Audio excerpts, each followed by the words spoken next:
I want to hitchhike the country. Everyone was like, what? It's like, I don't know. Like, I want to start walking. I want to get a backpack and I want to start walking away. I mean, it's kind of a different story than most people, but it was success. That was my biggest failure.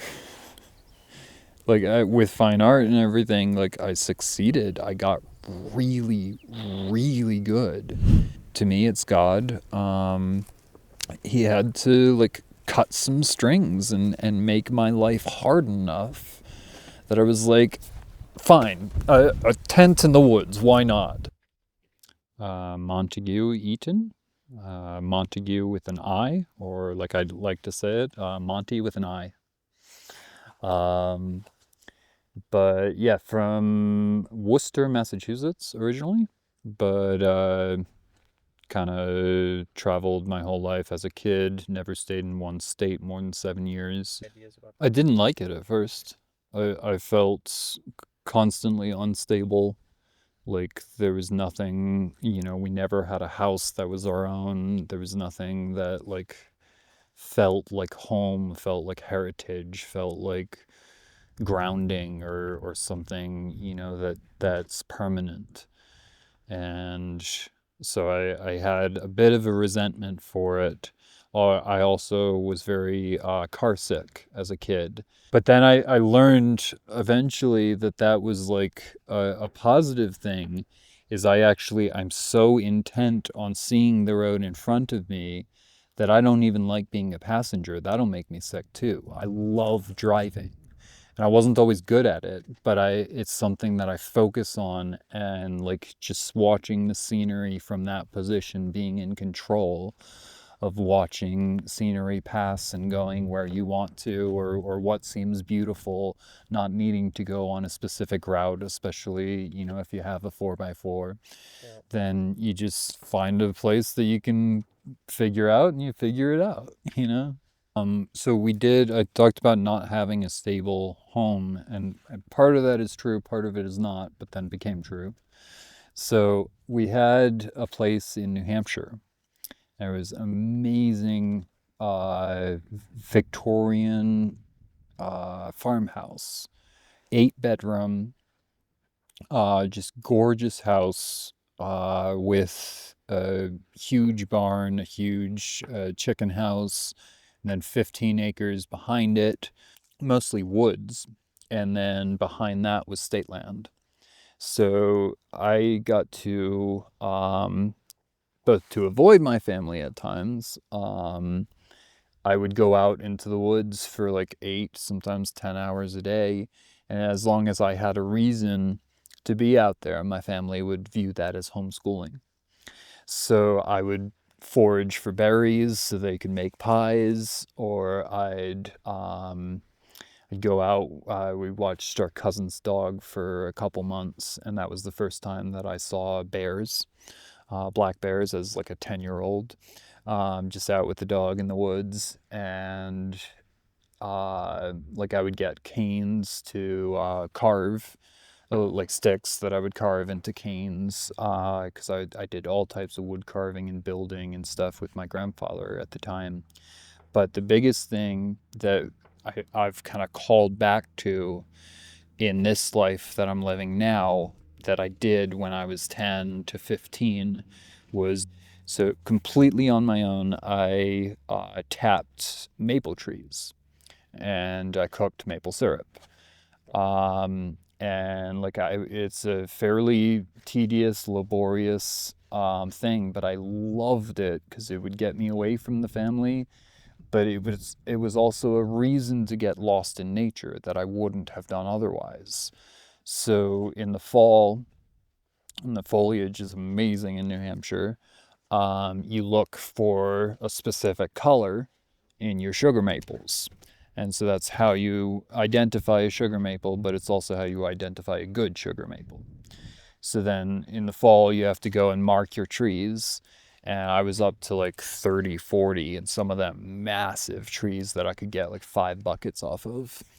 And my parents would pay for it, but they did no part of it. I figured it all out myself. So I was still fairly based out of home when I was dancing. I was supposed to be a professional dancer, choreographer, and I was teaching with Broadway dancers, like modern partnering, when I had a spinal injury. And not, I didn't break it, but like my spine got bent like 2 to 3 inches out of place because my muscles will always pull it out of place now. Long story, it was during doing a lift where someone was going to crack their head open. And so I had the ability to grab them and save it, but it popped my spine out of place. Oh, So that really impacted things. And that kind of took this idea of like being a choreographer, a dancer, an actor, a very I was in high school and everything. It was most likely to be a celebrity. Like all of these things, everyone expected me to be in Hollywood and all this or on Broadway and stuff. And so that kind of I used it as an excuse at the time. It was like, oh well, my spine like happened. This happened to my spine. I can't do this anymore. I realize now that like I didn't care for my body. I didn't take the time. I didn't know how. No one taught me this. Like even the dancers around me didn't really know how to recover from things like that. When that happened, I had a couple months where I was depressed, but it was just like I I want to hitchhike the country. Everyone was like, "What?" It's like I don't know. Like I want to start walking. I want to get a backpack and I want to start walking away. And so I tried it. I went to like Gettysburg in Indiana just by walking. Got very few rides. When I was what 21 or 20, 21, and uh, eventually kind of broke down and was like, oh, I don't know what the hell I'm doing. And like a friend had offered to let me stay, and so I ended up kind of couch surfing and stuff for a while, and then went back to my mom's and was working 3 jobs at the time, made up a good chunk of money, was at a place where I could have gotten a car and an apartment and like settled into a life, but I just couldn't let it go. Like I just didn't want to be there anymore. I didn't have friends. I didn't like as much as my mom was doing. Like it was a really hard relationship to be around her at that time. Yeah, I was no longer the person that could do it. Like although I had a good work ethic, I didn't there there was no meaning behind those jobs. I was working at like a Kmart stocking things. I was working at a couple different gas stations and stuff like that. And it just like, yeah, I was interacting with people or stocking things or helping people or whatever, but like there was no meaning. And I knew enough from dancing and drawing and painting. I dedicated my life to the arts since I was 10. So I knew that life was more than that. So it just wasn't enough for me. And I think I had started reading a couple books. There was Into the Wild that was starting to get popular then before the movie came out. And then Jack Kerouac's On the Road. My brother, when I started, once I got to New Mexico the second time, I started traveling partially by train and then hitchhiking and walking. He gave me On the Road. And that kind of was like, oh, this whole like structure that I thought I had to live and stuff like that, like that's a choice.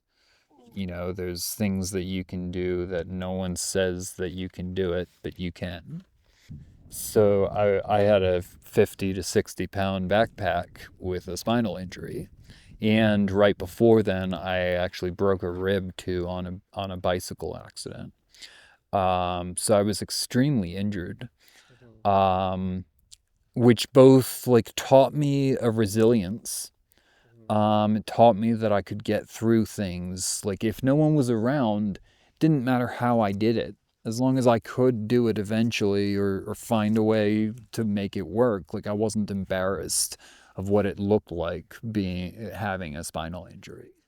Art has always just been something that I resigned to. I wasn't like intensively like positive about art. It was that there was nothing else I could ever do as good.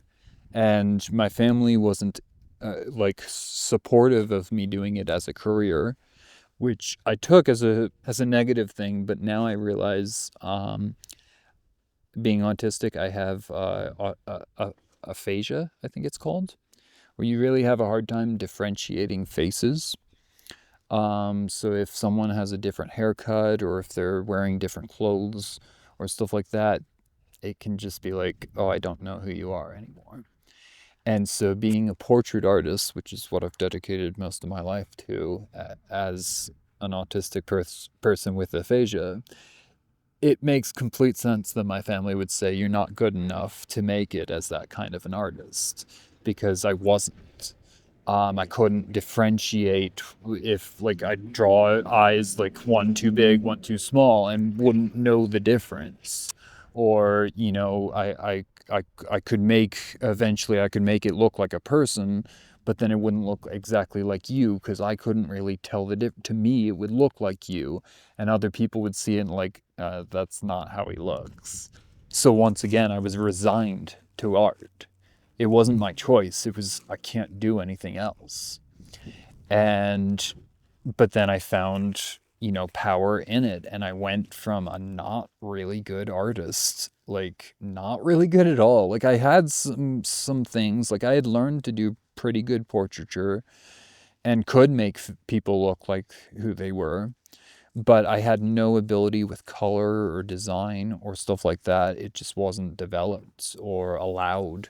I just did strict portraiture and mostly black and white. And um, and so yeah, having that motivation, I went from kind of doing it as a resigned hobby to okay, like how can I make money as fast as possible? I was in Bisbee at the time, and art is fairly celebrated there. And I saw at times people like vending street art. So I was like, all right, I'm gonna try that.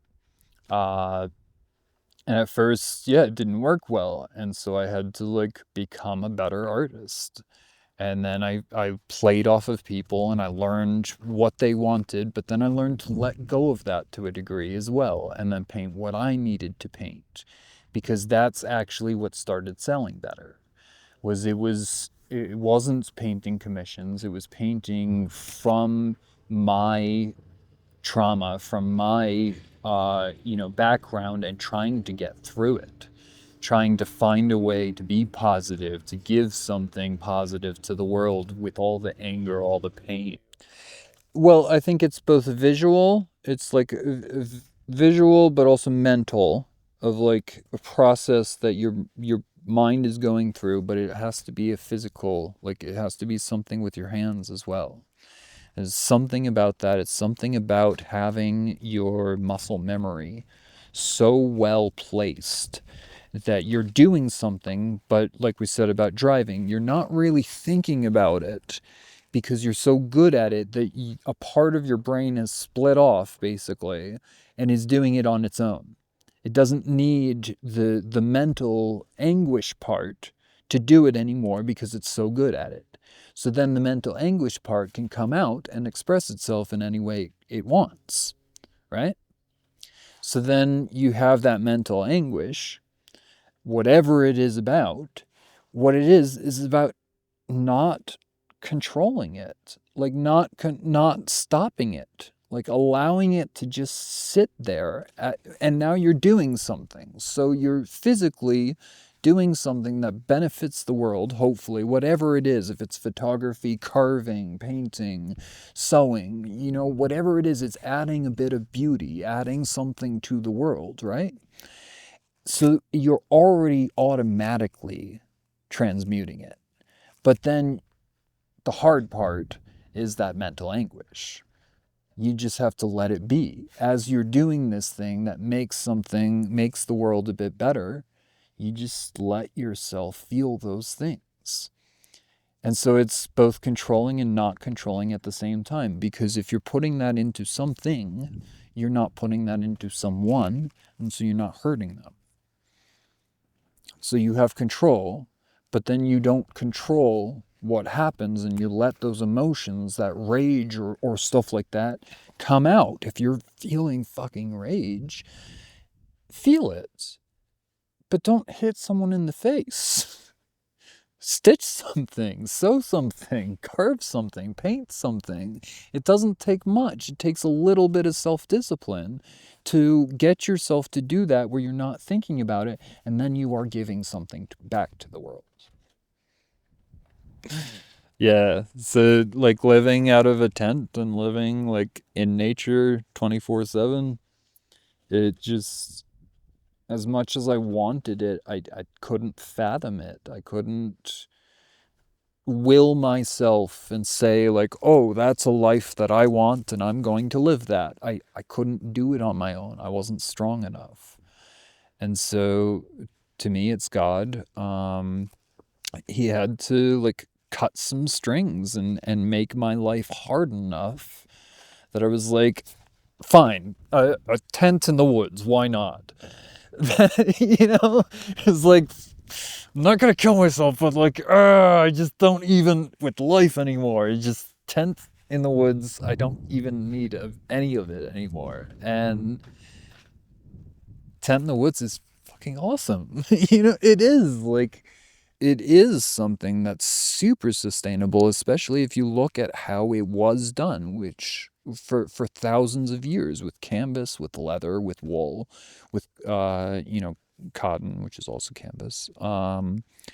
Yeah, with natural materials, your body, like even mine with the spinal injury and stuff like that, like I can adapt to the weather, I can adapt to things to see beauty that I never would have seen, and get thrown into the wilderness and sometimes purposefully get lost and try to figure it out. These things are magical, and it's not just magical on its own. It's magical that it also brings you closer to God and makes you want to be around people. Because isolation actually does that for all of us, no matter how much trauma we've been in. You have a desire then again to be around people and to interact. Even if once you get in there, you're like, nope, no more. Like, it's still, when you're out in the woods, you have this desire to be around people. And that's a beautiful thing. I needed that to start being built back in me. And I needed nature to do that for me.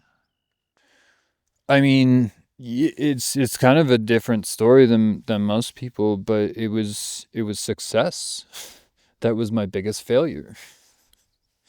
Like with fine art and everything, like I succeeded. I got really, really good to the point where like people who had curated a lifetime were like, I've never seen anything like this. Like, you cannot stop. You have to keep giving this to the world because this is unbelievable. I mean, I didn't want success there. I didn't want, like I said to you a bit earlier, money doesn't make sense to me. It's not something that I ever really want on my own. Without other people, I don't really have a need for it. Um, so yeah, it was having a house for the first time, which was always my dream, that I was renovating myself. Always my dream. I had 3 cars, an RV, a Honda Civic EXT, like 4 years old, newest car I ever had. And I had like a work truck and a little Honda moped. Like, and I traveled to France and Scotland and Mexico, and like it, yes, it was beautiful. It was succeeding. It was cool, but I never felt so empty. Like, part of it was with my daughter and not being able to get that custody of her and things that I was trying for.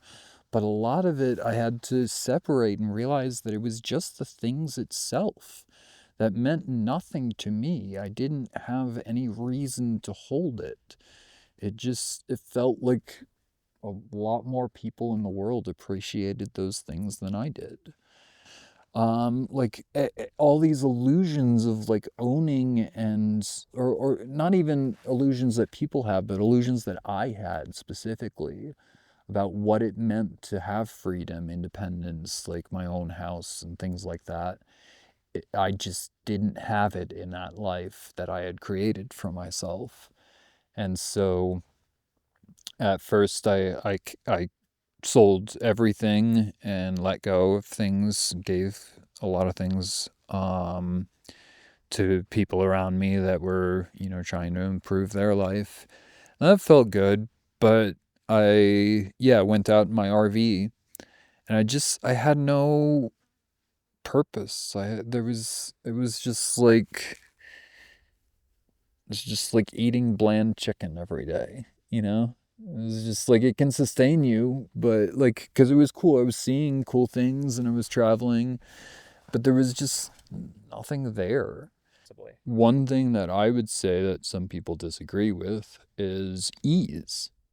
Don't build ease into success.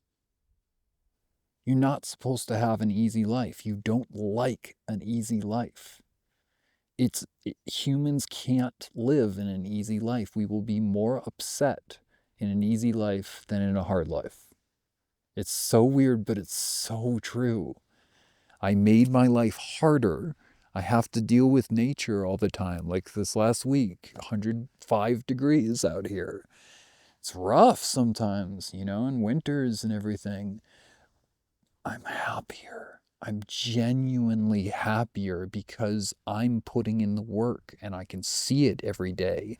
I have an aesthetic around me that's not just beautiful, but it's practical and it's functional, and I have to function in it. I have to get up every day and chop wood and do things that's hard, and that's where humans are happiest. So one of the most beautiful things in my life is limitations.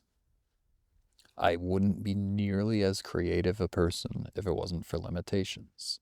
I think that as a basic principle, humans work better with limitations than without them. So it's just a way that our, you can call it evolution or God's design, but it's the fact that we we don't really think of inventing a wheel unless we need a wheel. You know, when you need something, then you invent it. You come up with a different way of thinking because it's that part of you that wants ease. So something my grandfather used to say is the best inventor is a lazy man. He used to hate that, but it's true. But it's something to understand. So best inventor is a lazy man, yes and no, because he can't be lazy enough to not build it. But if he's lazy enough to say, I need to build it because it'll make my life easier, then he's actually doing work and he's being lazy at the same time. So that's, I think, where we're happiest, is where we're inventing things, we're building things to make our life easier, but we have to keep building them. We can't get to a place where our life is so easy that we can't be building the things to make our life easier. It's a good point, and it's one of the basic ideas of how I'm living my life now and why I have this vintage aesthetic. It's because we have to collectively remember what humanity is. And it's different now. That's okay. We can understand, we can shift, but we're forgetting what humanity knew collectively. How we moved through the world. Although it could use improvement, yes. It's not that it was perfect, but it's that our world now is not perfect either.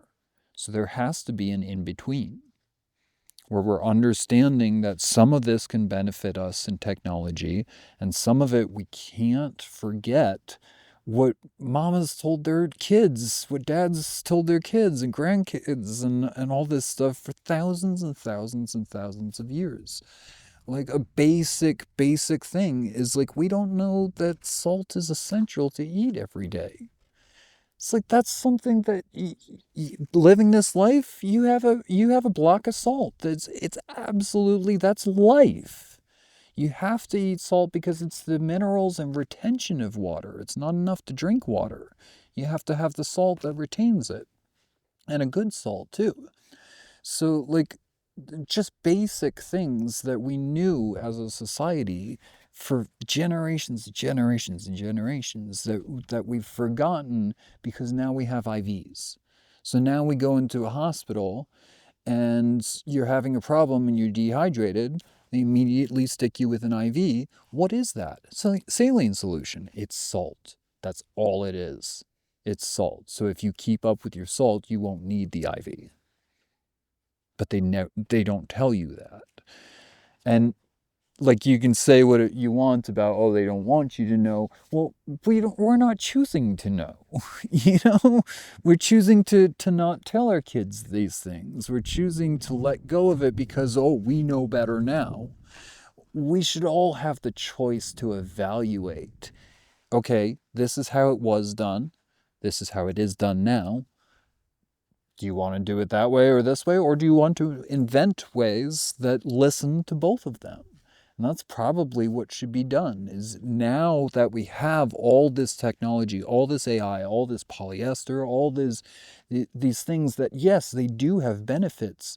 Now we get to look and say, okay, but how was this done? And what can we invent now that's utilizing what we know now with what we knew then? Instead of forgetting what we knew then and saying that we know better now. How can we know better now if we don't know what it was? That was part of the isolation is like I'm going to go through it and not have people to be able to say like, oh, this is what is happening with me. And so it very much internalized instead of becoming something that I can speak of. I mean, I can to a degree. But yeah, it's really, I mean, kind of like that process with the painting or art, like of allowing those emotions to be. I guess I did that without art. I stopped painting completely. And that was what was so hard was I had no way of expressing myself. I had no one around. I had no paintings I was doing. It was just me like inside screaming as I'd be outdoors in nature where nothing is screaming and everything's quiet and beautiful.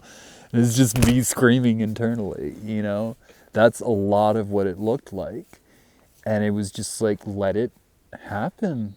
Like, if that's where you have to be, that's where you have to be. And it's better to be here than hurting other people.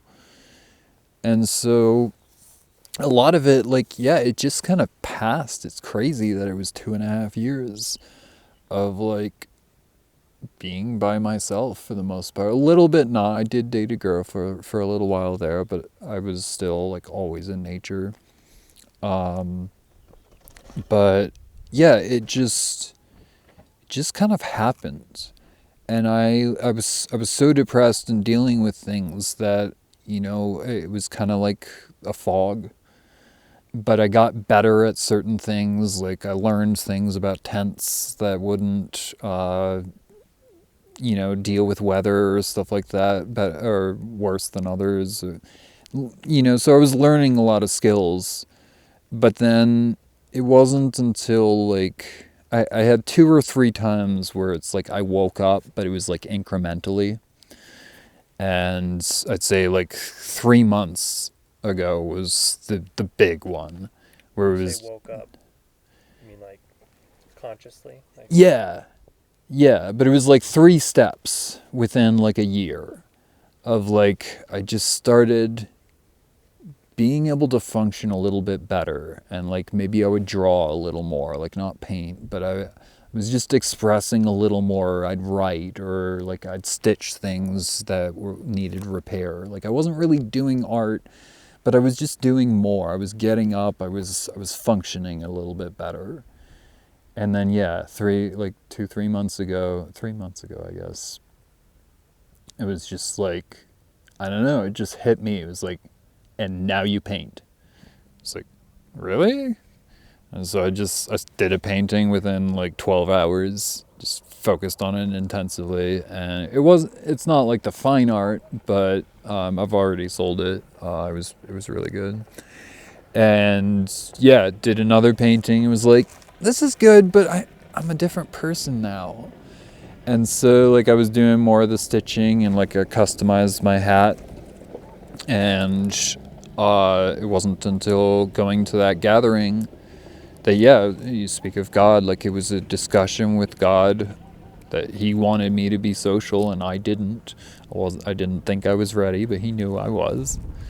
And yeah, and then it supplied this whole new direction. I saw myself just like enjoying life and enjoying people, and like there was a spark again, and like it didn't take much to turn it into a flame.